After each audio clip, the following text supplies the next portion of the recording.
Naghain ng resolusyon si FPJ Panday Bayanihan Party List Representative Brian Poe upang hikayatin ng Energy Regulatory Commission o ERC na pabilisin ang pagbabalik ng humigit kumulang na 9 bilyong pisong over-collections ng Meralco sa mga consumer.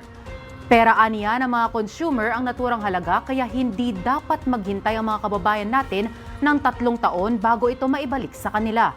Dagdag pa niya, maraming mga Pilipino ang namomroblema sa taas ng singil ng kuryente. Batay sa resolusyon, dapat maisagawa ang refund sa loob ng 1 taon, taliwas sa 36 months na panukala ng Meralco. Nakapaloob din dito ang pagsasagawa ng komprehensibong audit at verifikasyon ng lahat ng refund computations, financial records at distribution charge para matiyak na tama ang ibabalik na pera sa mga consumer.